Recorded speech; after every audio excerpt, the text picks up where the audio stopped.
it produces 50 to 100 times higher level of these immune activating phytochemicals. Not just 50 to 100%, 50 to 100 times as much. So this is like nature's immune powerhouse. Today, I want to go deep into the immune system with you, but from a different perspective. This is actually something that I was tuned into preparing for this interview and digging into your information that you're putting out in the world. And this is from an immuno-regeneration perspective. So I want to take some time. We're really going to get into the nuances here. But to start off, what is this? Yeah, well, thank you. It's probably fairly obvious that I've been involved with this area for a number of decades now. And as I've moved down the path in my own learning and had a chance to deal with, I've traveled 6 million miles. So I've had a chance to visit with people all over the world as to what they're doing and how they're thinking about health and how they're acting on their objectives of health. And it's all kind of distilled to me down to a learning. And that learning is that people, when they talk about health, they're really talking about functions of their body that relate in part to their immune system function.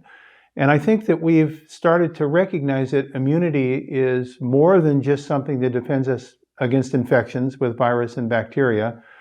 Our immune system is working 24/7, 365 with all sorts of things in every organ of every tissue of our body to be able to provide resilience to a changing environment. And the one thing we know, certainly living today, is that each day change occurs, change happens, and your body has to respond to it. So it could be change on all sorts of different levels. It could be change to chemical exposures. It could be change to what you're eating.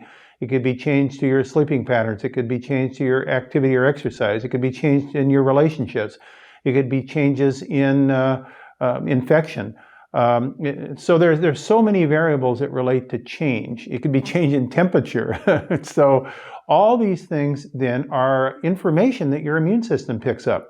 Let me say it again, because I think this is a concept that a lot of people don't fully understand.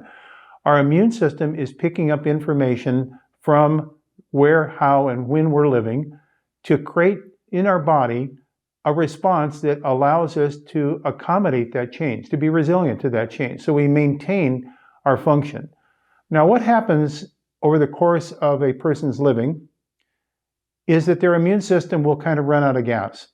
And we see that even with SARS-CoV-2, that individuals who have that infection, if they're older, they have more serious COVID-19. In fact, in the extreme cases, so serious it may be their cause of death.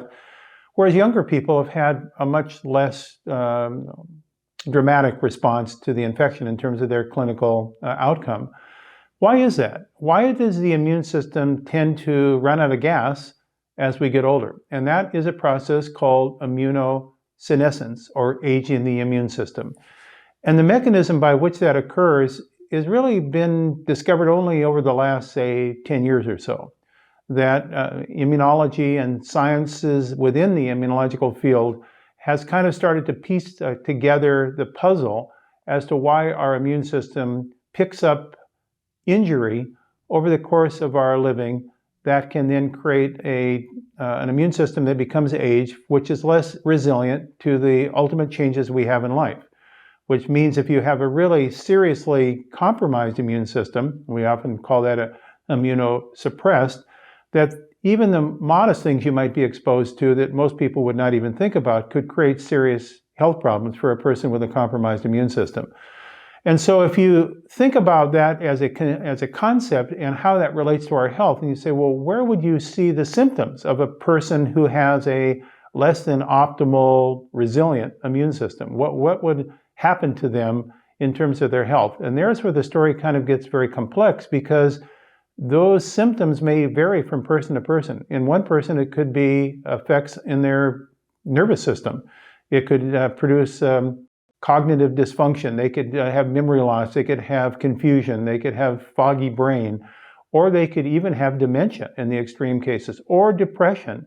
Mood swings can occur from the immune system that's in the brain. And yes, the brain does have an immune system that's interconnected to the rest of the body's immune system. Or it could be in your muscles and joints that causes arthritis-like symptoms with pain and disability. Or it could be in your liver, which has to do with how your liver processes your metabolism in food and ultimately controls blood sugar and your blood fat circulating around your body, so you can end up with problems of prediabetes or even type 2 diabetes. Or it could be in your intestinal tract, because about 50% of our immune system is clustered around our intestinal tract. And so if you had an immune system problem that mostly affected your intestinal tract, you'd have digestive difficulties, you could have chronic irritable bowel syndrome, you could have inflammatory bowel disease. So the point I'm trying to make is that compromised immune systems can present themselves into a patient's how they look, act, and feel in very, very different ways. But the key is that we want to maintain a youthful, resilient immune system. We don't want it to be aged and to be senescent. So now it begs the question, what have we learned in the body of immunology science that would help us to see this as not like a one-way street? That we're just on this trajectory that our immune system is going to get worse as we get older and we're going to have problems and woe is us. Well, it turns out that there have been discovered mechanisms in our body's function that actually can make this a two-way street. It can turn back aged immune systems. It can be the antidote to immunosenescence, and that's what we call immuno-rejuvenation. It's rejuvenating the immune system. And there are now biological processes that have been identified and can be measured clinically that actually lead to immuno-rejuvenation. It's the other side of the coin. And so you might say, well, that sounds all well and good, but does that require a lot of drugs and very sophisticated medicines to do that? And the answer is no. Actually, those processes that are built into our body to rejuvenate the immune system are natural processes that have historically been related to the things that we do, how the body can actually respond if it's properly operating, so it can activate those processes of immunorejuvenation. And those things include how we eat, what we eat, when we eat. They include how we act, how we think, how we move our bodies. They include things like how we rest, how we manage our stress patterns, what we're exposed to from our environment. So now we have a list of executable things that a person could do based upon their own individual unique immune system status that could rejuvenate their immune system in such a way as it combats immunosenescence, but even more importantly, it brings our immune system back to a more vital, younger state of function to be more resilient. Now, let me close this by just saying, what's my personal experience in this? So I've obviously been involved with this field with my colleagues now for many years. We've done a lot of clinical work. I've seen literally thousands of people, patients over the years. And what I would say, if I was to give you one clinical illustration of the interesting feature of this, I would have to use myself. You know, I'm a biohacker. I'm a guy that likes to try stuff on myself first before I suggest somebody else try it. And so, you know, I'm an early adopter of wearable devices. I've been wearing biometrics and doing analysis of myself for many, many years. And so I went on to the immuno-rejuvenation kind of an approach and really dedicated myself to see, well, what would it actually do for me? And I started off the program by using a fairly sophisticated research tool that we have used for measuring my immune age. And it actually measures the age of the immune cells by looking at the genes within immune cells to see how they've been injured or damaged or marked by experiences that would cause the immune system to be aged. It's called epigenetic immune evaluation. And so using that, I found out that when I started in this program a couple of years ago, I was almost 75. I was 74 at the time. I found that my birthdays were 74, but my immune age, based on this analysis, was lower, fortunately, than my birthdays. It was 69, which that's nice to know that, you know, whatever you were doing, that your immune age is not older than your number of birthdays. It's actually less than that. So then I went on to the immuno-rejuvenation concepts that I'm describing, really trying to personalize to see if it could have an impact upon my immune age. And I did that for a period of, about 6 months, and then retested using the same tool that I was mentioning, this immuno-epigenetic age tool. And lo and behold, I was amazed. My immune age was 53. So I had taken my immune age at 69, and by the way, I was a year older, so I was now 76, and my immune age had gone from 69 to 53. So I became a real believer that in fact you can in fact actually do things by conscious intervention using tools that are available to everybody. And there are certain tools that are better than others to influence your immune age, which then improves your immune resilience, which then gives you not just better defense against viruses and bacteria, but it gives you better defense against all sorts of things that your body's going to be experiencing living in the uncertain world that we do today, and being resilient and responsive to those things so that you carry on with high-level living. That's the objective. So there's a lot we can get into there, Jeff. That was great. And I want to get into the tools you use. That's an incredible transformation going from the 69 to 53. But before we do that, the way I understand what you're explaining earlier on there is that as we age, our immune system is going to naturally deteriorate, kind of like our vision or our hearing.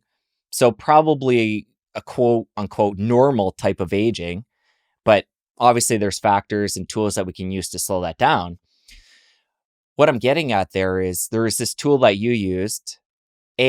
What you mentioned a tool that you used to find out your immune age. Is this something readily available for people? And two, because the symptoms are so far reaching, could be mental symptoms, physical symptoms, how does somebody know when they're dealing with a problem if it is immune based, or can they just assume it is? Oh, that's a really great question. So the tool that I use is, I would still say, is kind of a research tool, and it's not just available to anyone. I think it will become, as it's now becoming miniaturized and made more automated, it will become more available to the direct consumer.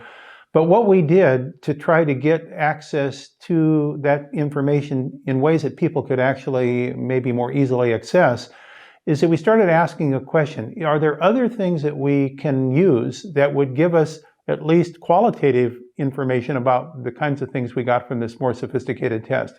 And we landed on two things.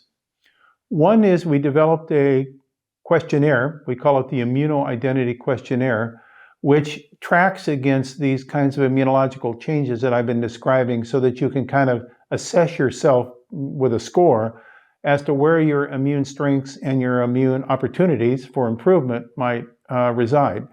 And so that particular questionnaire is free of charge. It's on our Big Bold Health website, and people can take it and score themselves. And if they're interested, it then gives some suggestions, some interpretations of their score so they can see certain things that they might want to consider for their own individual executional plan. The second thing that we discovered, and it's now, actually, I'm very excited that many other people are validating this. I don't want to say we're the first people in the world to discover this. There are probably many others that we're seeing it as well, is that we found that these biometric measurements that many people are making every day with their wearable devices, their fitness trackers, are actually tied very closely to their immune health. And this is an aha that we first started to recognize about 2 years ago. I'm as I mentioned, a biohacker, so I've probably worn over 25 to 30 different devices. I eventually landed on one. I'm not an employee or consultant to this company, but I eventually landed on one that was, for me, fairly convenient. It gave me the kind of information I wanted, and that's the Oura Ring, which I wear. But it doesn't have to be the Oura Ring. It could be Garmin. It could be Apple Watch. Any of these fitness trackers that has not only just your fitness, but your sleep cycling, your heart rate variability, your pulse rated sleeping, your body temperature, your respiratory rate, those kinds of information from your wearables, we have found are very, very closely tied to your immune status. So let me give you an example. In fact, it just happened last week. I've obviously been talking to my family about this, Everybody has their wearables now. We're all kind of semi-biohackers. And so one of my daughter-in-laws called me. She said, "So Jeff, it's very interesting because our older daughter, your granddaughter, who is a junior in high school, just about a week ago, her wearable device started to be very different in the readings in the morning than it was previously. In this case, it was what's called a readiness score. A readiness score kind of is an aggregate of all these kind of things that are measured by that device. And you'd like your readiness score to be, the top number would be 100. And her readiness score, she's a fit young woman, would generally run in the high 80s, low 90s. But suddenly her mother said that she woke up one morning and her readiness score was 69, very much lower. But she didn't feel really bad, and she wasn't sick. She just said, "Hey, Mom, my device said that it's really low. I've never seen this before." Well, then over the next couple days, it continued to be low, and then of course now on the third day she gets sick, and now she's starting to have a cold or flu. Her body temperature goes up. Now she's really sick. So her immune system was already telling her that it was under stress some 3 days before she actually knew it. Because the immune system, a lot of people don't know this, when it is activated, it uses up a lot of your metabolic energy. In fact, in a very severe case where your immune system is trying to, say, fight the flu, over 50% of your metabolic energy is being sucked up by your immune system, which means it's not available for other things. And most people know this. They're not ready to run marathons when they have a cold or flu, or they're not ready to do high level of math or something because their brain is not able to be as functional.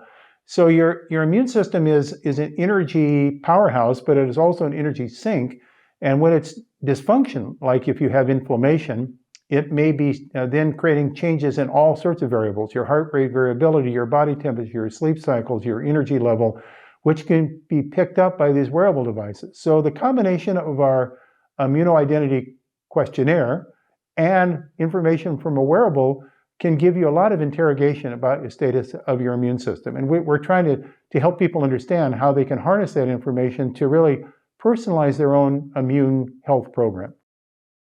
And how often are you finding these different chronic health conditions, when it's traced back, come back to the immune system? Again, things like depression and diabetes and all these chronic conditions you talked about before. How often does that track back to the immune system? This might be, for some people, sound like an exaggeration, but I can assure you it's not. Virtually every chronic health problem that you could name, and we could go down a laundry list, is connected to an immune dysfunction. Now, that begs the question. You might say, well, does the immune dysfunction cause the problem, or is the problem caused the immune dysfunction? And I would say yes, because they're interrelated. They're interrelated. It's hard to know the chicken and the egg. Let me give you an example. We know that, as I said, that 50% or more of our immune system resides clustered around our intestinal tract. And you might ask, why, whenever the body was designed, did the immune system get stuck around the intestinal tract? Was it for cosmetic reasons? I mean, what's the reason? Well, it turns over the course of living, most people will eat somewhere between 10 and 20 tons of food over the course of life.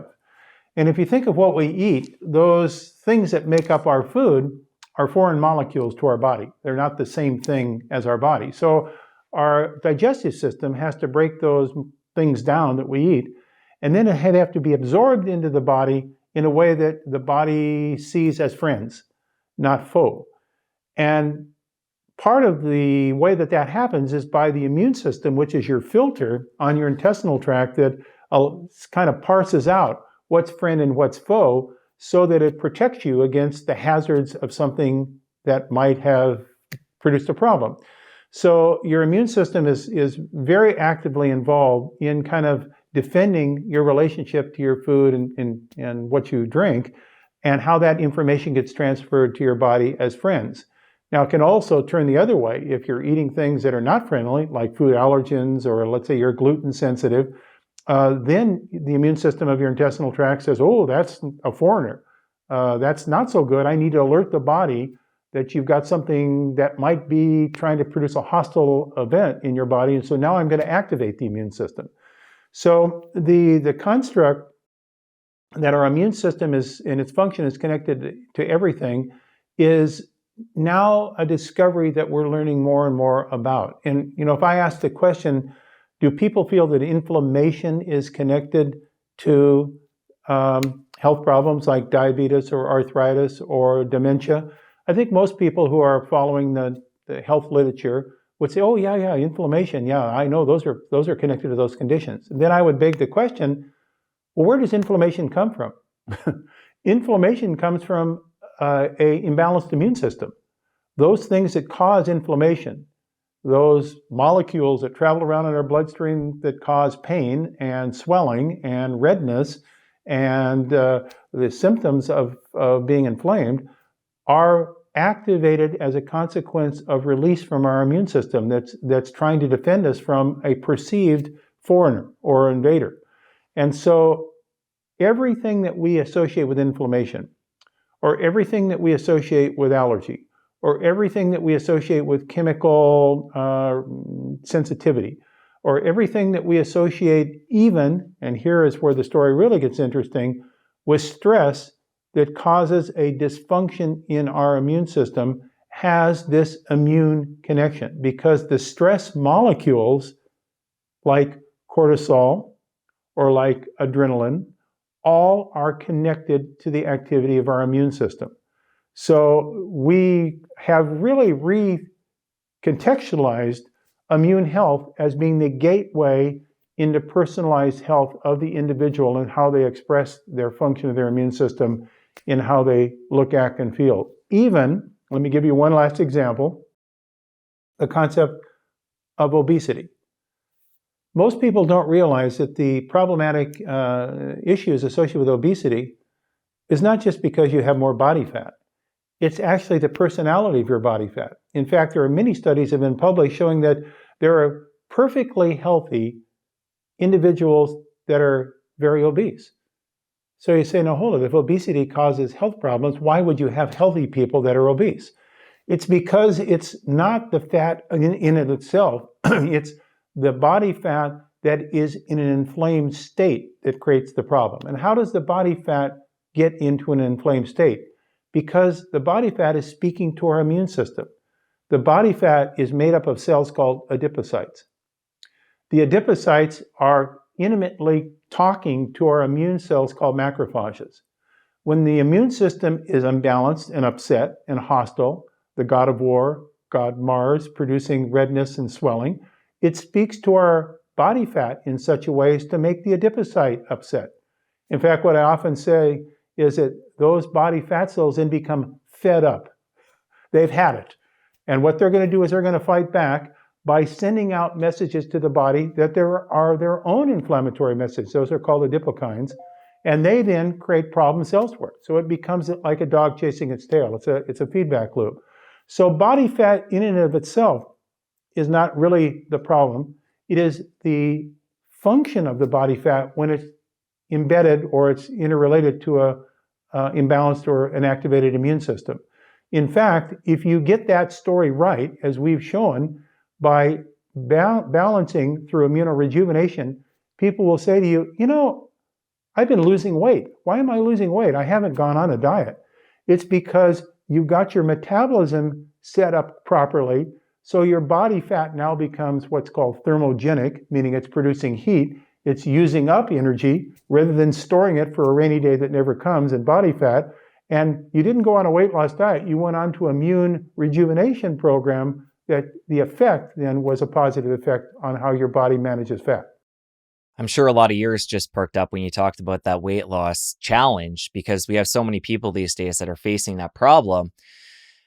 For somebody who is tuning in and they're like, okay, I need to keep listening here. I got to figure this out. I've not been able to lose weight, and this sounds like it could be the key to my ongoing challenge.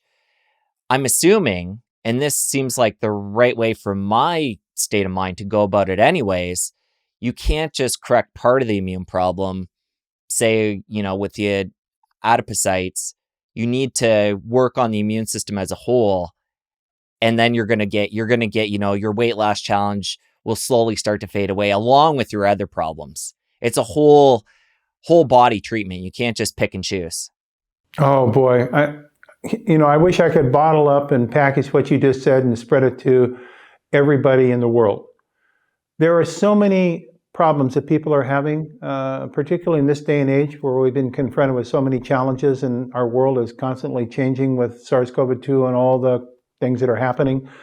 And people are trying to find solutions, and they're looking for solutions by individual piece parts. Like, maybe if I just manage my sleep disturbance with a sleeping pill, or I manage my mood swings with an antidepressant, or I manage my irritable bowel syndrome with an anti-ulcer medicine, an H2 blocker. That approach may reduce a specific symptom, but it won't solve the problem. The problem continues to grow underneath because it's an immunological problem that requires, as I've said, some directed approach towards the system. And that's why we think this concept of immuno-rejuvenation is such an important concept, because, as I said, the immune system resides everywhere in our body. You're not just going after the blood cells floating around in your bloodstream. You're speaking to all of your body through this communication system called your immune system. And that's why we kind of landed on this concept a number of years ago, because there are only three ways that our body speaks to the outside world on a continued basis. And those three ways are the nervous system, to some extent the mucosal system on our cells of our gut, and our respiratory system. These are called the mucosal cells that are constantly being exposed to the outside environment, like when we breathe and when it comes into our lungs, that is direct exposure to our mucosa. And there's a microbiome sitting on the surface of those cells, as there is also in our intestinal tract, a microbiome that is communicating with our body. And the third important way that our outside world connects to our inside world is the immune system. And the reason that we chose the immune system is that of those three, the one that can change most quickly is the immune system. People don't recognize that about every 2 months, our immune system cells turn over and are replaced by new immune system cells. So our immune system in 2 months from now will be made up of cells that have the same name, maybe like T cells and B cells and dendritic cells and so forth and so on, but they will be different cells of the same type from that which we have today. Now the question is, and this important question, when they get remade and replenished, are they the same in their function? Are they worse, or are they better? And I think what we would like to think is they could be better, which means rejuvenation. And we have the option to put into our body messages through the way we're looked at and the way we're acting and eating that could influence how those immune cells reduce their injury, improve their function, and become more resilient. And that's why we chose the immune system, because it's a quick response system to things that we do in our world that create outcome in terms of how we look, act, and feel. What's that turnover rate again for the immune system? It's about every 2 months on average that your immune cells will be replaced by new cells. And by the way, all those cells have the same origin. I don't know if people fully understand that.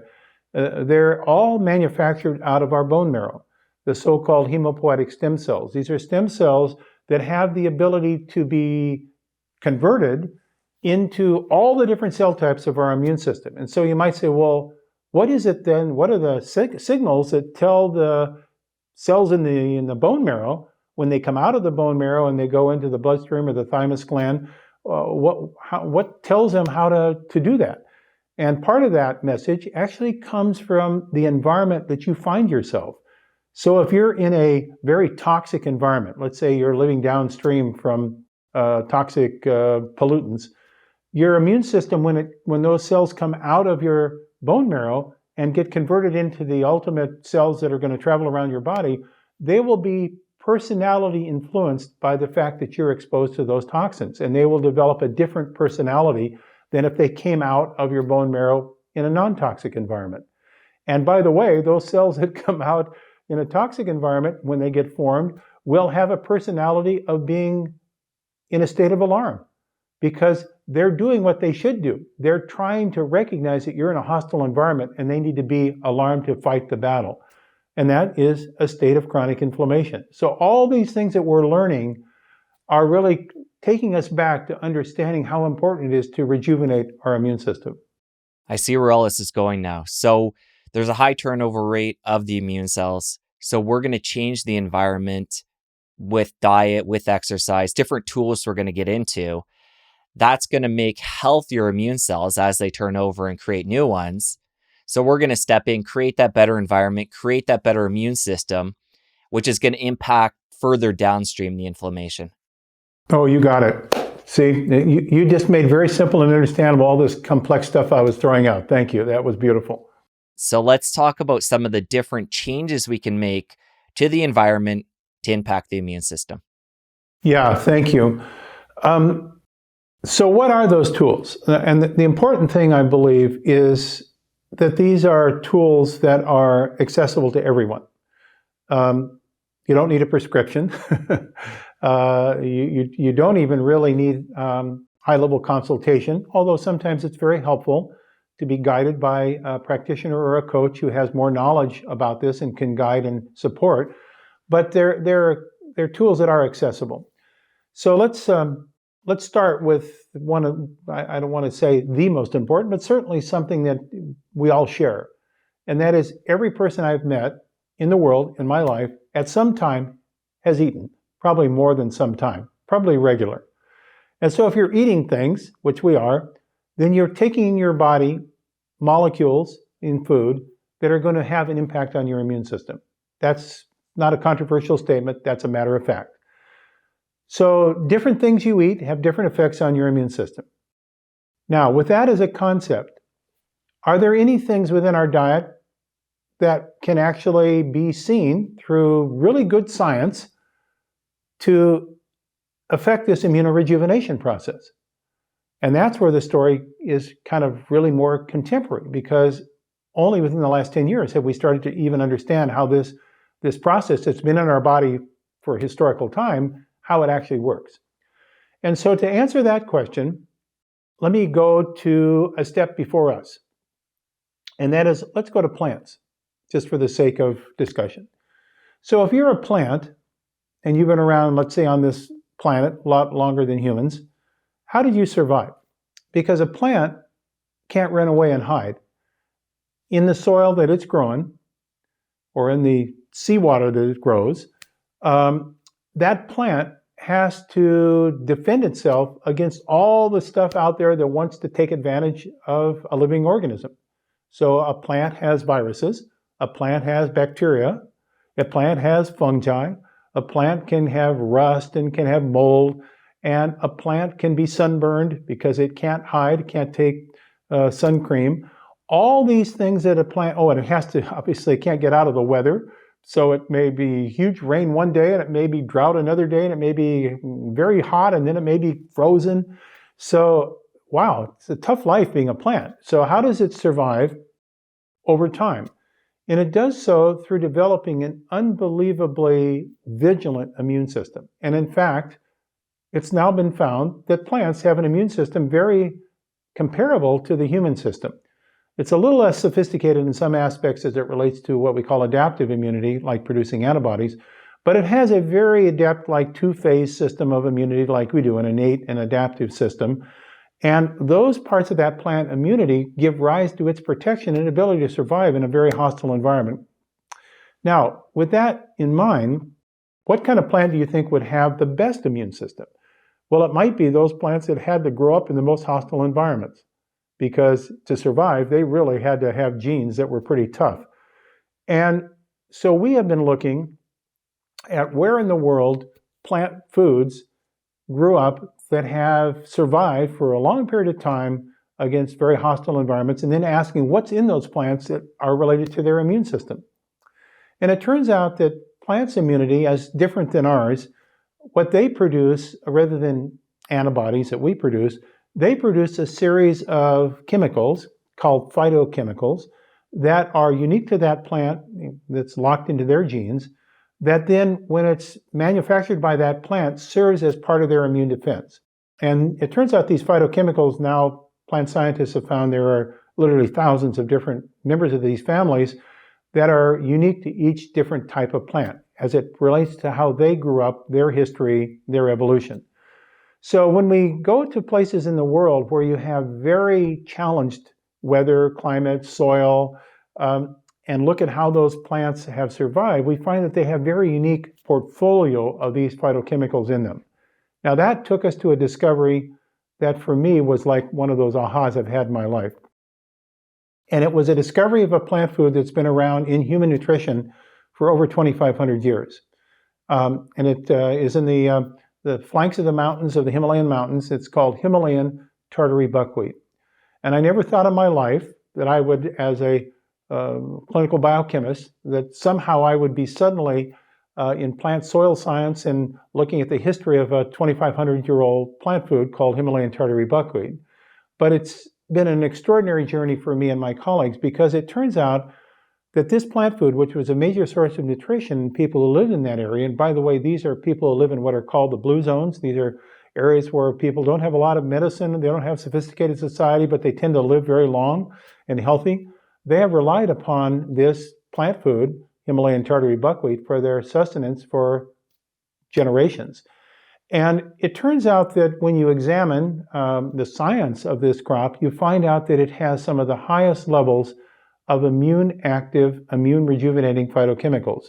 And that's been the aha that we've been involved in our research, along with a number of other people around the world, other scientists, trying to really understand how it is that this array of phytochemicals, and in fact there are over 50 of them that the plant manufactures, that all work together like an orchestra to orchestrate the immune defense of that plant. Now the interesting feature of this, and this is my aha, is that when people eat then the seeds of that plant that contains these phytochemicals, those chemicals coming into our body have the same immune active effects in our body similar to that which they had in the plant. So it's a kind of a symbiotic interrelationship of the plant food and our immune system.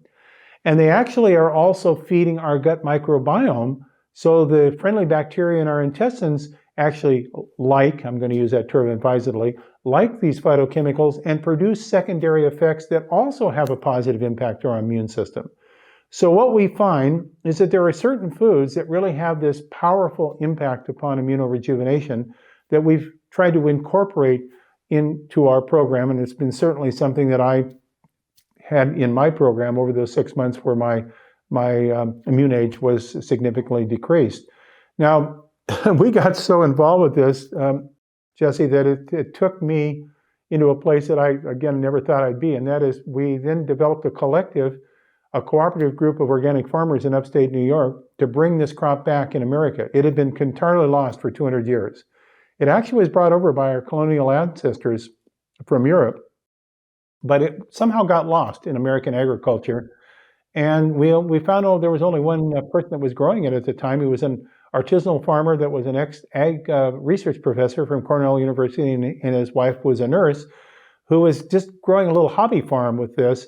And so we learned from him, and we then started a cooperative with other farmers. We grew out our own seed. You can't go to the seed store and buy this, obviously. And now we're actually the only organically certified Himalayan tartary buckwheat producer in the world or in the United States, and that we are regenerating agriculture because this is all a sustainable product, doesn't require pesticides, herbicides, fertilizers, and it can be regeneratively farmed. So we are really having a fun kind of run at this because we're renourishing the soil while we're renourishing plants, which is renourishing humans and leading to this immuno-rejuvenation process. So we've kind of put this concept of immunity into what I call planetary immunity through this whole process. So the Himalayan tartary buckwheat, let's talk about how that differs from buckwheat that most of us know. When you go to Whole Foods, you might see it in the bulk area. First of all, let me just, for those people not familiar with buckwheat, let me just dispel one myth. I don't actually know the origin of the name originally, how it got called buckwheat, but it's not a wheat. It has no genetic relationship to wheat or other gluten-containing grains at all. It's actually a fruit seed. It's not actually a grain. So, but it has the name wheat, which often stigmatizes it. And buckwheat itself is a pretty high phytochemical cultivar itself. However, the Himalayan variety, which has a different germ plasm, a different gene set, it produces 50 to 100 times higher level of these immune activating phytochemicals. Not just 50 to 100%, 50 to 100 times as much. So this is like nature's immune powerhouse. I don't believe that we found any food that we have studied so far that has the density of these immune active nutrients that you find in Himalayan tartary buckwheat. So this is a variant form. It's called the Tatarticum form versus the Esculatum form, which is common buckwheat. So common buckwheat is what you can buy, as you said, organically produced in Whole Foods and other places. We are bringing back this Tatarticum variety, which is an entirely different germplasm that has 50 to 100 times the level of these immune active phytochemicals. And when you say immune activating, that gets me thinking of terminology often used in the health and wellness space where people want to boost their immune system. And I think this is important we get into because there's this whole spectrum of immunity from people wanting to boost, people that have an overactive immune system and have autoimmunity. So how do these chemicals in plants balance the immune system and not push it too far one way? Oh boy, you're really right on point. That's the question of the moment. So I've been pretty strongly opposed to this concept of immune boosting for the very reason that you just brought up, that if you have an imbalanced immune system, it's already in a revved up state, it's producing too much inflammatory molecules. If you boost it, you're just boosting problems. And so I'm not a booster of boosting. I believe that, as you said, balance is the right objective. Now let's talk about that. The immune system has an unbelievable intelligence built into it, if we would just allow that intelligence to be realized. It knows how to produce the right type of cells for the right functions if it's able to find the right balance. So a person with an immunosuppression and a person with immunohyperactivation, what you want to do is bring them both back into balance. And that is the process of immuno-rejuvenation. Because if you come back and allow the native intelligence of the immune system that's found in the naive immune state, the non-senescent immune state, the younger immune state, it can find the right balance. It can take both the immunosuppressed and the immunohyperactivated, and it can restore them through immunorejuvenation back to the right balance. So for us, the concept, which I believe is working in concert with what we learn from nature, is not to synthetically try to boost, but rather to find the right way of rejuvenating so that the system will find its right resting point. We call that a balanced immune system. Now it will respond as you need, because there are times where inflammation is important. If you have an injury to your skin and it gets infected, you certainly want your immune system to be able to mobilize and to kill that infection. And the way that it does that is by localizing inflammation in that area. We all know that when you look at a wound that's healing, that it tends to get red and some pain associated with it as it heals. So that positive part of inflammation we should also always have access to. And we also know that a person who has immunosuppression, like you might find with allergies, where a person becomes hypersensitive to their environment, that we don't want a person just to have to remove everything from their diet. So they say, oh, I'm allergic to everything. Well, that produces all sorts of problems.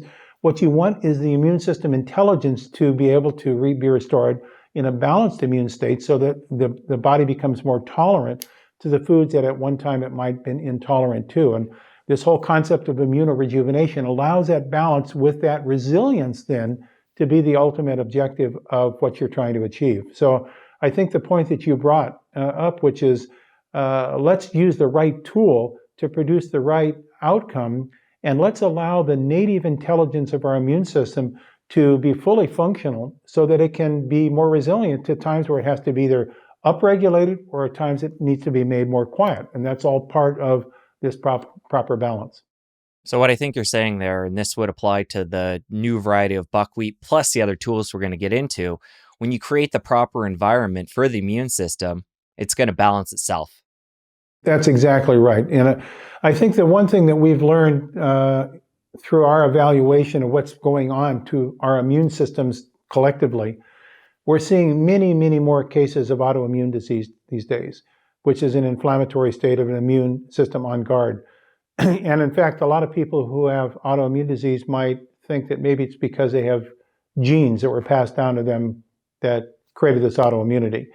It turns out that there is very, very small degree of direct connection between inherited autoimmune disease and your autoimmune condition.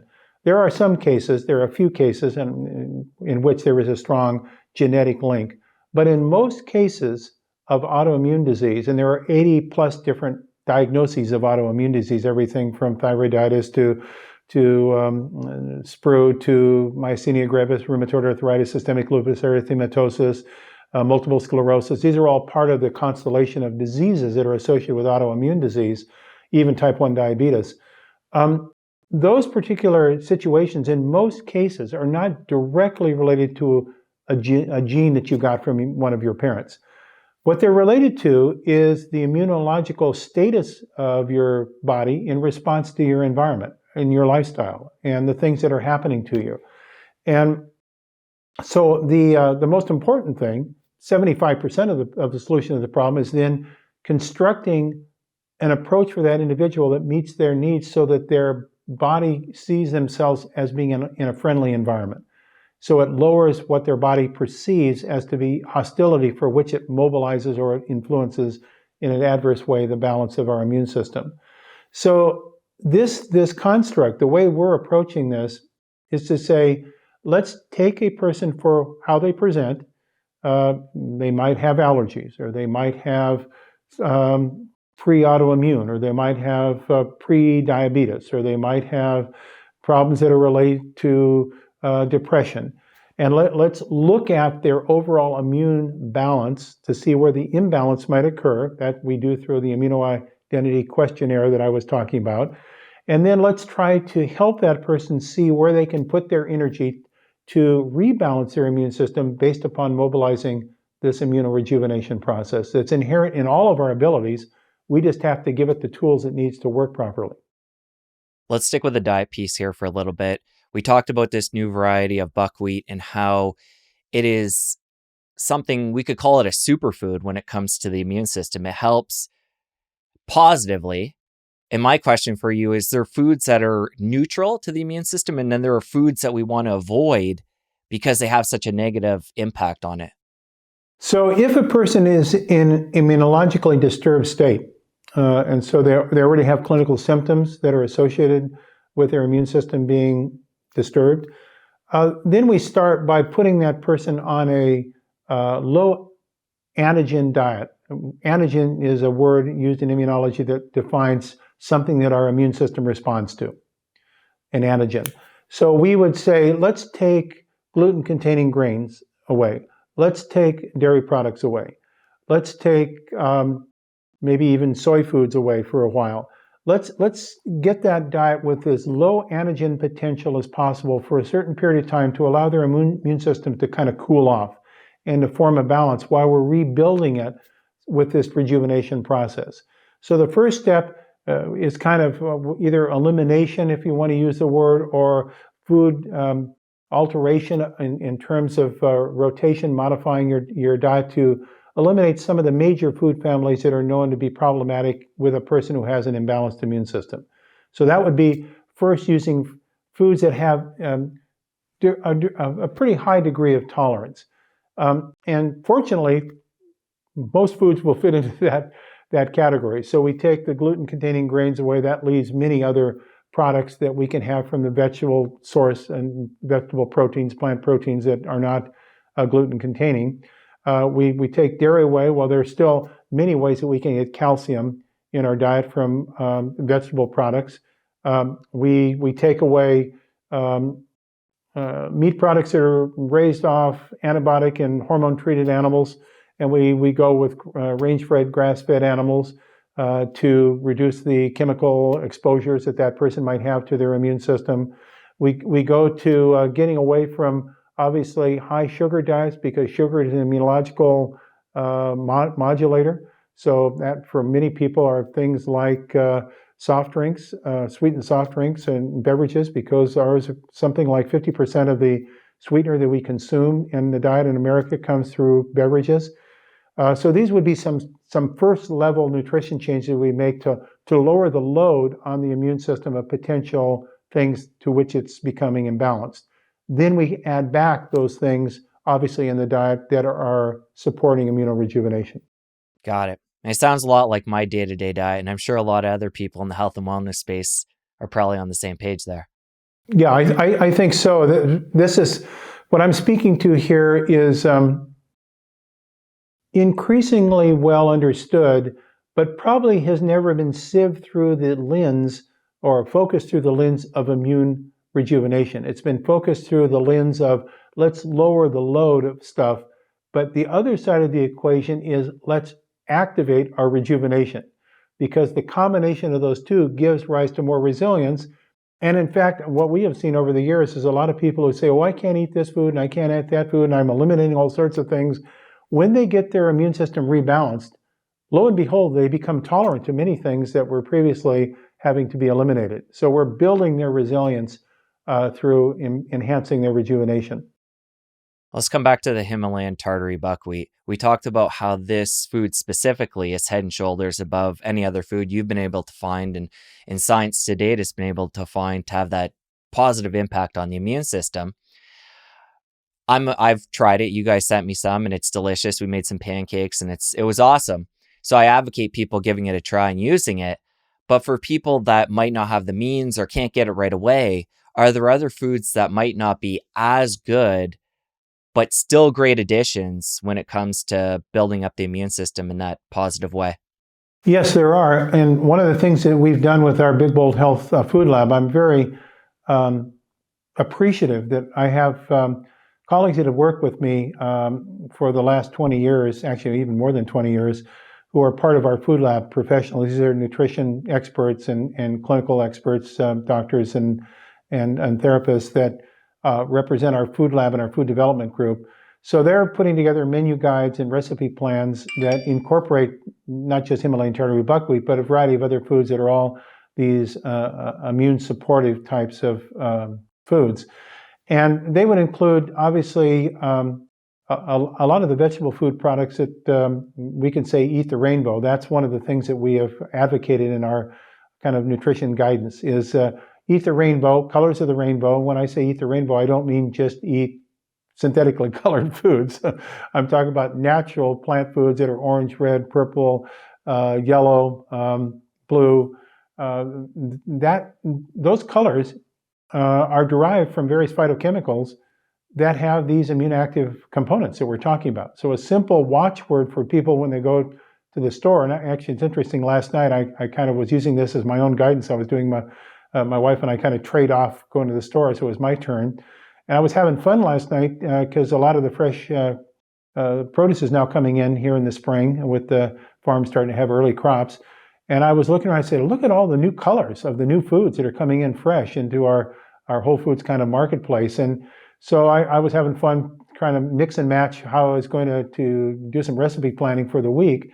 And so I think as a person goes in selecting foods that they might include in this immuno-rejuvenating approach, they ought to be thinking about diversifying their rainbow and trying to spend a little bit more time in the produce section and pick a lot of stuff that are different things, maybe even try some things that they're not familiar with, like members of the allium family, which is the onion and garlic family. That includes also leeks and it includes kohlrabi. Members of the glucosinolate family, the so-called cruciferous vegetables. That's cabbage, cauliflower, broccoli, and Brussels sprouts. Those have really interesting phytochemicals that modulate these processes of rejuvenation. All of these things, by the way, are discussed in our Big Bold Health kind of food information. So if anyone wants to go to our website, they can deep dive into a lot of the work that we've been doing and made accessible to people to access this information. Let's talk about intermittent fasting. We've went into the food piece and how that plays with the immune system. What about taking a break from food? How does that go about impacting it?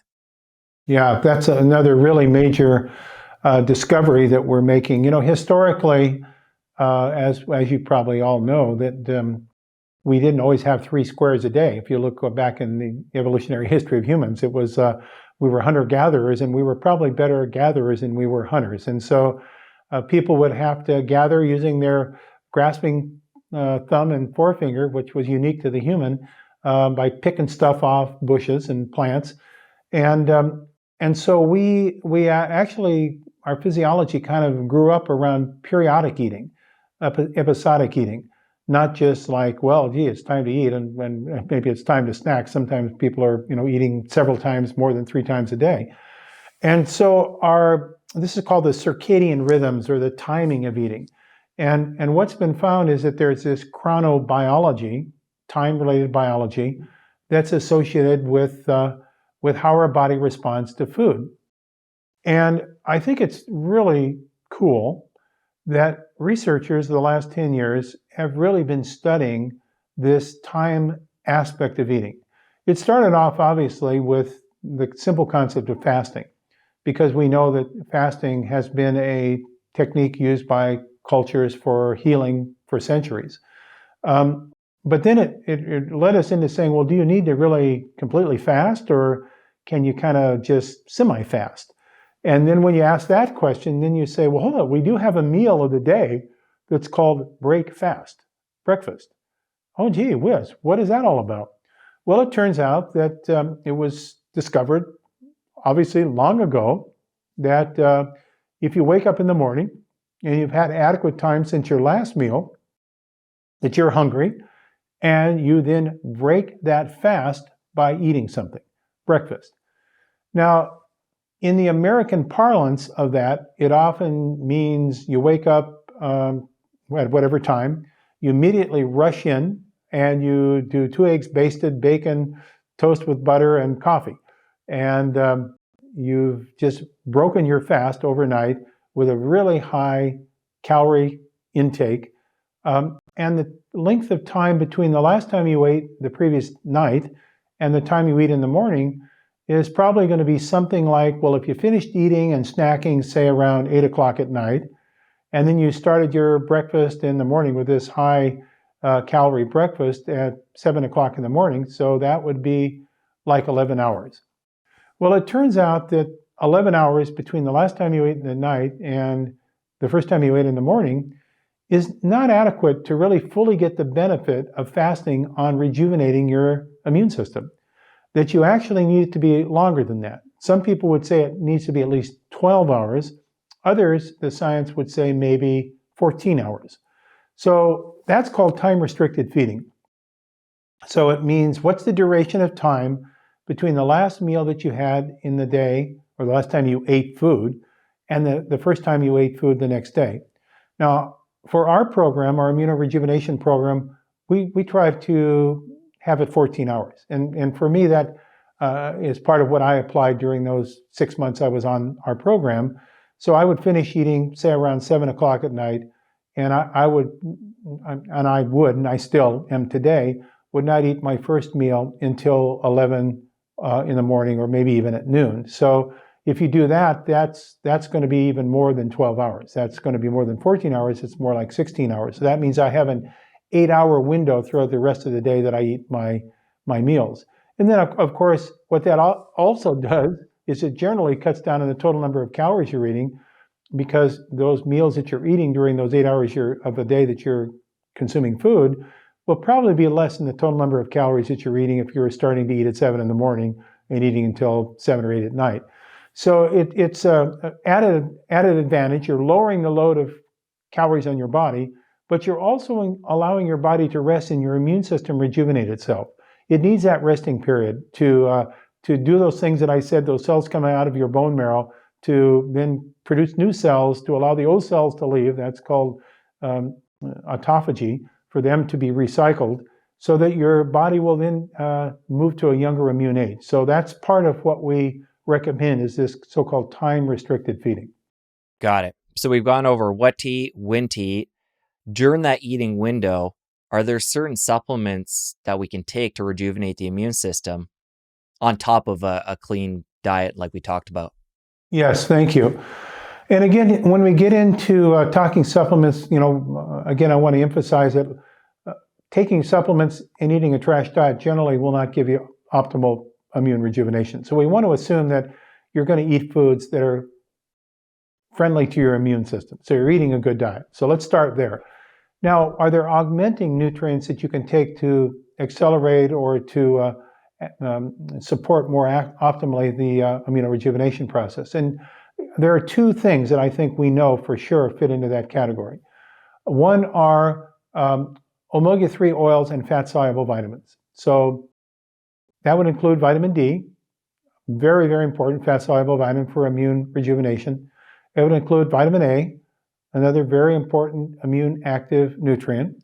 Now, the only thing I want to emphasize with vitamin A, you don't want to take too much because, as we know, excessive amounts of vitamin A can be concentrated in the liver and could create injury. So we want to have prudent intake of vitamin A, as we also with vitamin D want to have prudent intake. I recommend somewhere around 2,000 IUs a day.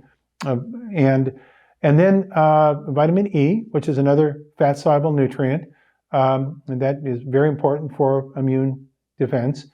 And then we have the omega-3 fatty acids, EPA and DHA and DPA. These are found in marine oils. And we also recognize that there is in those oils another class of nutrients that are being found to be really important for the immune system. For many people, this is a new learning. They haven't heard of them before, called pro-resolving mediators. And these are small amounts of materials. I won't give you the scientific names, they're tongue twisters, but they're materials within a minimally processed omega-3 oil that has an additional effect on quenching the inflammatory process or stopping inflammation. And so the PRM materials are found in minimally processed oils. We've actually been working with a group in Dutch Harbor, Alaska, that only uses Alaska line-caught fish that are minimally processed that retain the PRM levels in the oil. So you get the added value beyond the EPA and DHA of these pro-resolving mediators as well. So that would be my second class of dietary supplements. And in the case of how much to take, the data is kind of in the range of about 1,000 milligrams a day of the EPA-DHA combination.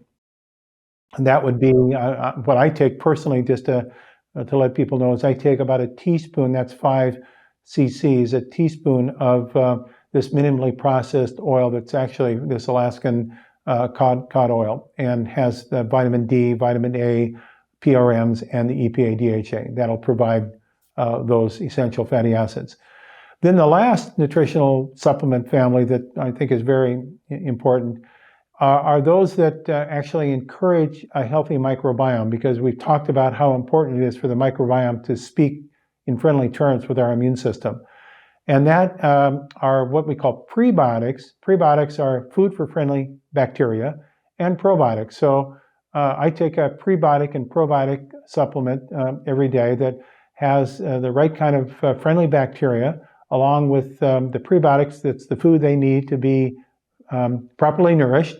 And the pre and probiotic supplement, along with the EPA, DHA, vitamin A, vitamin D, and along with the Himalayan tartary, buckwheat, phytochemicals, all of those then forms a kind of a trifecta of nutrition substances that really help to rejuvenate the immune system.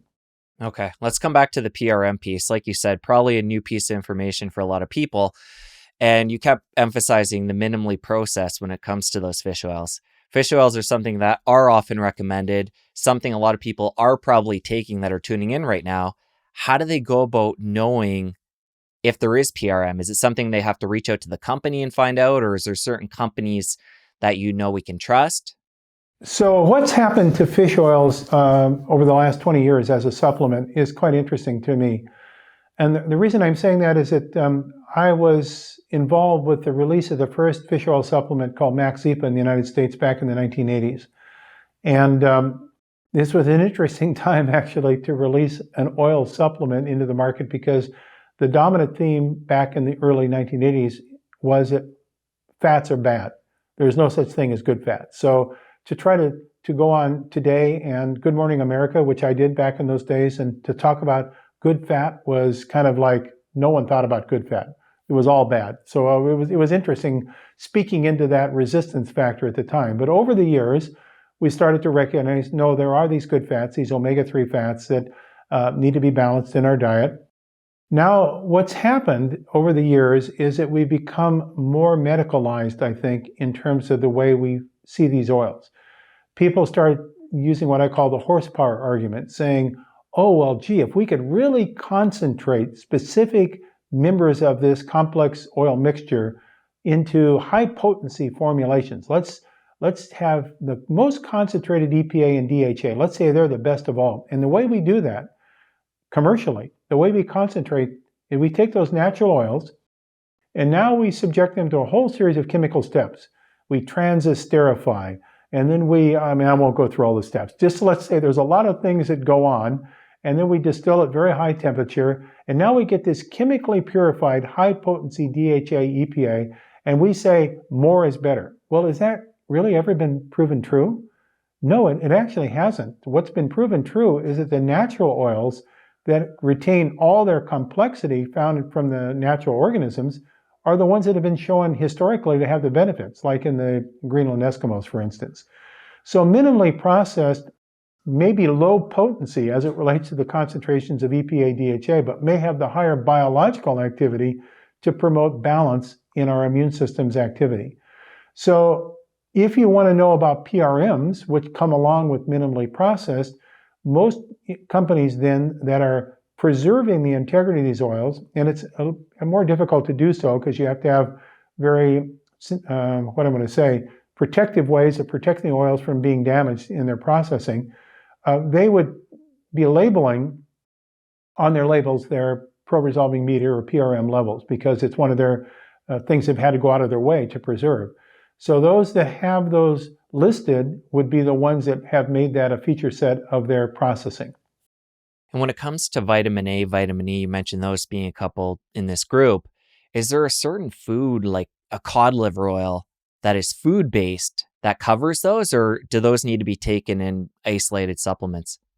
Well, I personally, and I know that this may gag some people, but I personally believe in cod liver oil because it's a natural mixture of all these things I just mentioned if they're preserved in the natural integrity. Now, people would say, but cod liver oil is so gas-like tasting. But that's actually not true.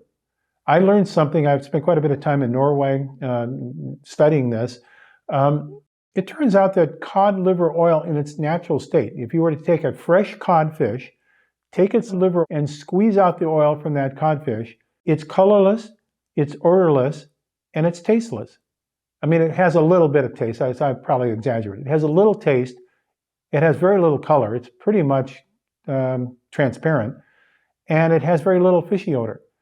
Well, why then does cod liver oil get the bad rap? Because cod liver oil, because it's very high in these omega-3 fatty acids, which are able to be oxidized and rancidified very easily by air, if it sits around for a while, it starts to undergo damage. And when it does so, it produces these off products, these oxidation products that lead then into these off tastes and off flavors. So really pure cod liver oil doesn't have off taste to the extent that it becomes a gaggable substance.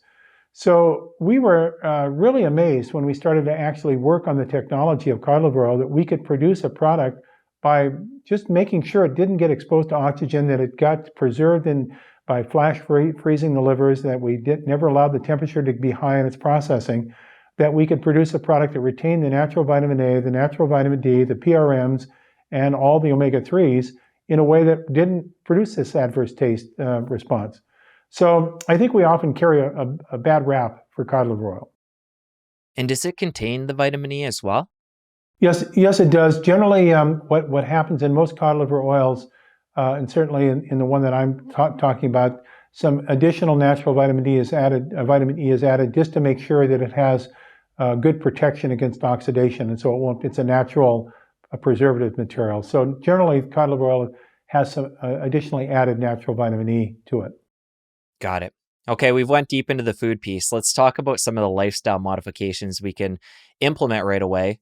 Things you did specifically when you went from age, what was it, 69 to 53? Yeah. So again, because of the nature of where I live, sometimes we have to gear our activities based upon where we live. If you live in Hawaii, it gives you a lot more diversity of things you can do all year long than if you live in Seattle, Washington, and in our winters. So uh, that means moving indoors or putting a lot more gear on when you go outdoors in our rainy country up here. So my program was to make sure that I was getting no less than 45 minutes a day of some type of activity that got my pulse rate up into, I guess, what you would call my training zone. Which, for my age, if you say your training zone is 120 beats per minute minus your age in years, my training zone then would be somewhere, 70 out of 120 would be, 70 out of 120, right, would be 50, right? So getting your pulse rate up into the training zone, which for me is somewhere, if my resting pulse is 50, then I would like to get it up into, say, the activity zone of, say, 80 to 100. Normally, when I try to exercise is to get into a range of about 120 to 130 beats per minute for something like 10 to 15 minutes. So I can do that based upon vigorous walking up steep inclines, or I can do it on a treadmill, or I can do it on an exercise bike, or when the weather's nice as it is now, I can get on my bike and go outside and do it. So something that would get you in your training zone, so you're activating above your resting pulse. My resting pulse is around 52, so I want to get it up into, say, the 100 beats or more per minute range to be in my training zone. And then I would like to, if you ask how much time does that take per day, and it should be fun and enjoyable and something you look forward to. That's why it's fun to get outside now. Weather's getting nicer. It should be somewhere like 40 minutes a day. And so can you find 40 minutes a day? It doesn't need to be all at the same time. You could divide it up. But for some people, that's as simple as walking after every meal or before every meal. People say, well, I don't have that time. I say, well, what happens if you were to just, before you eat dinner, you go out for a 20-minute walk? Or after you eat dinner, go out for a walk? Just start so you have a repetitive action point that you're doing something active. That's number one. Number two, and this is a big one for all of us, it's time urgency. It's a feeling like you can never get it all done. It's having more on your plate than you can get done in a day. And so how do you manage that? I think this is all around expectation management, prioritization, setting realistic goals as to what you want to accomplish a day, having some alternatives that if you get a lot of stuff done, you can move into your next level, but being able to get the really prioritization done and then think of the others as a bonus. And then when you're done, give yourself credit for what you accomplished, not beat yourself up for what you didn't do. I think most of us who are high achiever types are always likely to go to the place. Our default is to criticize ourselves for what we didn't get done rather than to celebrate what we did get done. Because when you actually then think about your day, it may have been, gee whiz, I just called my parents and had a wonderful conversation with them. Wasn't that a great accomplishment? I really enjoyed that and they did too. Or I just spent time with my kids. Or I took a work colleague and we went to lunch and we really had a great conversation. And that was really an achievement today. It could be what we might consider small things, but they have big benefits in positive feedbacking a sense of fulfillment. And then at the end of the day, just spending a moment and say, wow, look at what happened today. Some of these things were unexpected, some were planned. I really ticked off a bunch of good stuff. That's what I'm going to take into my dream state. I'm going to take into my dream state these successes so that, or maybe it could be I'm going to be going on a holiday. I'm going to be going to Spain, or I'm going to be taking a trip with my family or something. And I'm going to use that as my guiding principle as I go into sleep. Not guiding principles of, oh, I didn't get the following done, or I didn't do something as well as I might have liked, or which then just leads to sleep disturbance and sleep hygiene is impacted. And we know that sleep is extraordinarily important as part of an immuno-rejuvenation program. Your immune system is rejuvenating itself while you're sleeping. Your brain's immune system, your microglia, is rejuvenating itself while you're sleeping.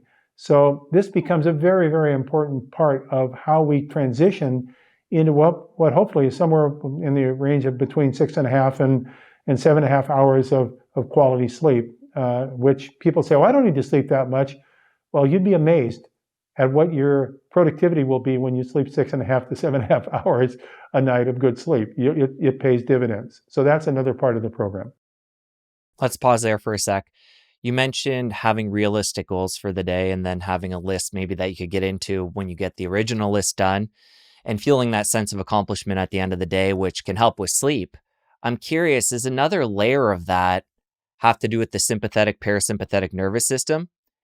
I want to talk about the physiology behind having realistic goals during the day and not being in that go, go, go mindset where you're always looking for the next thing and always on edge. Yeah, the wired and tired. Yeah. Well, I think, Jesse, you, again, a really brilliant point, because as I said just quickly before, our immune system is taking messages from our adrenal cortical system. That's the adrenal glands, the stress glands, the glands that Hans Selye, the father of the term stress, was studying back in the 1950s. And we know that the hormones that are produced by our stress glands, the adrenaline and cortisol, communicate directly with our immune system. But our immune system directly communicates with our stress glands. It's bidirectional. It's a cycle. So if you calm down your immune system, you'll calm down your stress. If you calm down your stress, you'll calm down your immune system. They all work together to reprogram your immuno-rejuvenation program. So when people say, well, I'm in a stress management program, I would say, that's really great. What I would think of, however, within stress management, I would call it life resilience program, because you're helping your immune system while you're helping your stress management. You're building resilience to things that are occurring in your life. You know, what do they say? The old saying is, life is what happens in between our plans. So what you want to do is have the headspace that you can manage the stuff in between your plans. That's called resilience. And when you have resilience in your adrenal glands and your immune system, both are ready to accommodate the unexpected and keep you balanced. For somebody who really realizes right now, this is a big problem for me, stress and having too much to do each day and feeling like I'm always busy. You talked about the realistic goals, but what other things can people do to get into that parasympathetic nervous system more throughout the day and just try and calm them down and decrease that stress? Well, I think the first question I would ask, and I ask this of myself every day because I'm one of those people that could easily get into a wired and tired feed forward cycle. I'm a pretty high achievement oriented type individual that can get into that loop. So what I try to do throughout the day is I try to kind of periodically ask myself the question, am I really enjoying what I'm doing right now? And seek out that which is enjoyable. Because if you're really enjoying it, the impact that's having on your stress cortical system is going to be much less than if you're doing something you're really hating or you're really having a negative response to. Now, with that said, I'm a realist. I've lived a lot of years. I recognize that we can't always pick exactly the optimal thing we like doing. There are times throughout the day in which you are confronted with things that you don't really want to do, but you have to do, or confronted with experiences that can be traumatic that you have to go through. I recognize that we're certainly as a culture going through one of those today with our global experience with the Texas situation. We're all affected by that. So what do? What you try to do is to balance that by taking some moments to say, well, what do I really like to do? Maybe I need to take a few moments throughout the day just to read a few passages of poetry, or listen to some cool music, or to take just a walk outside and see that the sky still is out there. And just kind of balance your feeling of getting wound up against your feeling of being in control. And it doesn't need to take a whole bunch of your day, but it needs to be like benchmarks, right? Signposts, guideposts saying, oh, just a minute here. I'm getting myself into that negative cycle. Now my adrenal glands are telling me I'm heading towards a wired and tired situation. I need to take a pause. I put it on pause for a moment. And I think I try to do that myself. There's certain things I know I love to do that if I only do them for a few minutes, it can kind of refresh and I can rebuild my reserve. So that would be one of my guideposts that I would encourage. Well, what I like about your suggestion there is these are simple things. You don't have to set this bar that you're going to go and do something for like half an hour or an hour. It's setting small goals so they're attainable and maybe even interdispersing those throughout the day so you have these mini breaks and keep yourself balanced as a whole. I think you really said it. And the example that I can think of, I just noticed this yesterday, actually. We have a small number of people that are coming into our office every day now that we can get back together again. And I've been noticing the last few afternoons that, as the day progresses and the people are actively involved in their work, that they're starting to self-assemble in the afternoon to talk about things that we might consider frivolous, just even somewhat silly. But what I've come to recognize, they're really part of a rejuvenating program. They're rebalancing. They're talking about being people together. Like yesterday, there was a conversation about hairstyles, which I thought was really cool. The women were saying, yeah, my hair gets curly under certain conditions. And the guys are saying, yeah, I really like curly hair and it's really cool. And it was just like a completely resetting the moment just around being people and around kind of life. And then they went back to their work, but those 5 minutes are part of a refreshment pause. And I think that's important. I think you're touching on something really important there too, the community aspect where people, evolved in communities and small groups. And there's something to that, the fact that we connect with other individuals. And again, this ties into being busy, being productive, maybe putting off time with friends and family because there's things you quote unquote have to do. But there's something to that. And I'm curious if you know of any ties to the immune system, but taking time with other people to really connect in a deep way. Absolutely. And that's why we have, if you go to our website, at our Big Bold Health website, you'll see we use the word coIMMUNITY. coIMMUNITY. Community. Because when we are in community and speaking to one another as humans, we are sending signals to our immune system of rejuvenation.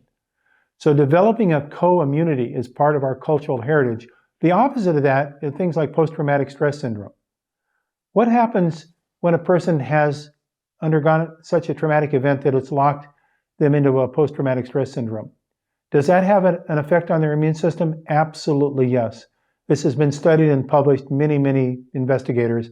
It locks them into a hypervigilant state, into where their immune system now is becoming more pro-inflammatory. And so what do? You have to break that cycle. Immuno-rejuvenation is part of breaking that cycle. And so it's not just cognitive behavioral therapy, it's also immuno-rejuvenation therapy that works together to break that cycle. So I think your point is very, very well taken, that we have a lot of distress in our society right now, a lot of alarm. I would say our societal mental health right now is not good as a culture.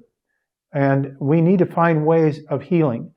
And part of that, I believe, is to address these issues that we can rejuvenate ourselves, but it's going to take communities to do that. It's relationships with individuals. We are social organisms. It's part of our biology to create those alliances. Now, if you think I'm being too out there, let me just say that there are investigators who are very serious academic research investigators who are now publishing really remarkable papers about the influence that social determinants of health have on our immune system. So that would be feeling of isolation, loneliness, deprivation, impoverishment. And by the way, poverty is not just monetary poverty. Poverty can be lack of love, trust, acceptance. That can be impoverished too. And all of these things are now being found to send signals to our immune system to be in a state of imbalance, just as if we were exposed to a toxic substance or a food allergen. So I think we're starting to recognize we are a composite of our experiences, and our immune system is kind of a reflection of that composite. You talked about something there that triggered something in me when you said toxic substance. I'm curious, throughout day to day life, what are some of the top things that people are encountering and interacting with in their environment that is having a negative impact on the immune system? Well, first I'd put on the list heavy metals: lead, mercury, cadmium, arsenic. Arsenic's not a heavy metal, but it's a toxic element. And what we are finding that a lot of individuals are body burdened with excess of these heavy metals, or these metals that create toxic impacts on their nervous system and their immune system. That's called immunotoxicology and neurotoxicology.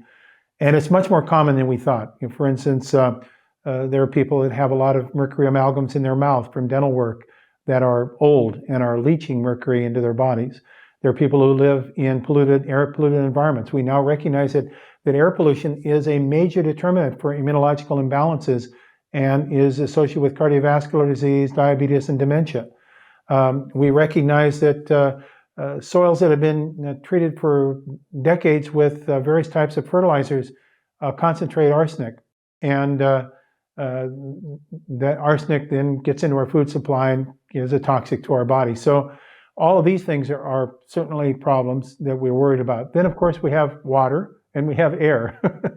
And we are recognizing that our water isn't as clean as we'd like it to be. It carries these phthalates and PCBs and all these things that we really don't want to have a high amount in our body that have what are called hormetic effects. They're endocrine disruptors. They disrupt our hormones. So clean water, clean air, really important. And then air, now we have all these fires. So now we're worried about small particulates with climatic change and wildfires. So we get into people that are hypersensitive to their ambient air, and we then find that they do better when they have air purifiers in their homes and try to get away from toxic exposure, because each person is slightly different to their immune system's response. All these become part of a broader approach towards what I call immuno-rejuvenation. And you mentioned heavy metals there. When it comes to testing for those and treating and hopefully removing those, do you recommend working with a functional medicine practitioner, or is this something is there a certain company online people can Google and work with, or how does that work? There are some direct-to-consumer companies that will do heavy metal testing, but quite honestly, I think that this is a place where having a skilled professional might be helpful, because not only will they do the right test, but they'll provide the right information and also the mitigation, the remediation program to help your body get rid of excess toxic metals, a kind of detoxifying program. So that's a place probably where some professional therapeutic help could be of advantage. That makes sense. And before we part ways, we've covered a ton here, got into how we can rejuvenate the immune system. Any big players that we haven't talked about that you think we need to mention? Well, let's see. Have we failed to talk about a big mover? I think the only thing that we have alluded to, but we haven't said specifically, is this food that is our common thing that we're all consuming, making intelligent choices about our food. And here's where I think we, as individuals, can have a locus of impact. We might say, well, there's very little I can do about global climatic change, or there's very little that I can do about toxic pollution, or there's very little that I can do about changing the behavior of our society. But my belief is, if you look at studies in which great cultural changes have occurred, they've occurred by individuals making their own individual decisions that collect together to create a movement. And we need a movement. So we need to eat foods that are produced by companies that have social responsibility. We need to live in an environment where our local community feels it important to preserve open spaces and clean air and water. We need to sponsor relationships of community that are healthy for us and our children.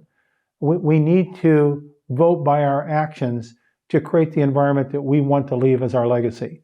And I think that that is a really, really important part of our decision-making process. And fortunately now, we're seeing more and more companies emerging to be companies whose value system are really tied around this. And it was when we formed this new company, Big Bold Health, a few years ago. one of the things we wanted to do is make it this company that was emerged from those principles. So we went out and are a public benefit corporation, which has to fulfill as a PBC those criteria of sustainability, those criteria of interconnectedness, everything has to be considered as it relates to what we're doing to landfill, what we're doing in recycling. So those kind of conceptual underpinnings are creating a new opportunity for us, one step at a time, to restore our vigilance and our immune system resilience. Jeff, throughout our conversation, one thing that became really apparent is in the health and wellness space, a lot of people are talking about inflammation and how that's at the root of chronic disease. You're taking things upstream and talking about the immune system, balancing that, which is going to have control of the inflammation, which is going to help with chronic disease. My question, because a lot of this great stuff we've talked about is lifestyle stuff that, a lot of people are talking about when it comes to inflammation and controlling that. When it comes to the immune system, is there anything specifically different about looking at it through that lens? Or is it just putting a more proper light on what we're having an impact on?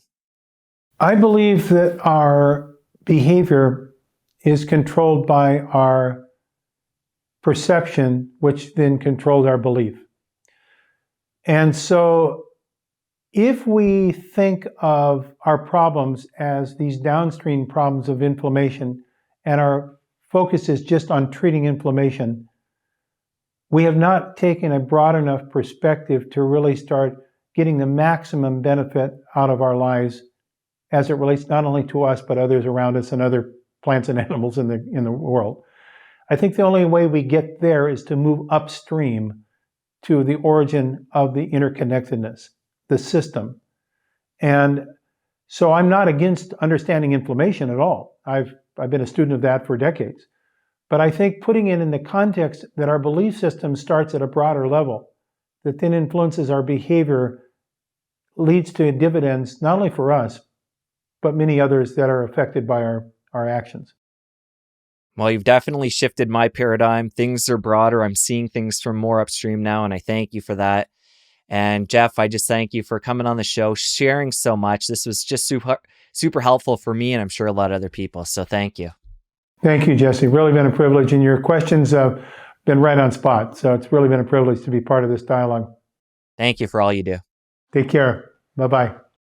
After watching my conversation with Jeff, stick around and watch my chat with Ben. You're going to love it. And if a person's following kind of those 4 pillars, fasting, control carbs, prioritize protein, don't fear fat, they will move the needle and the insulin resistance will be gone, usually in weeks, in months perhaps.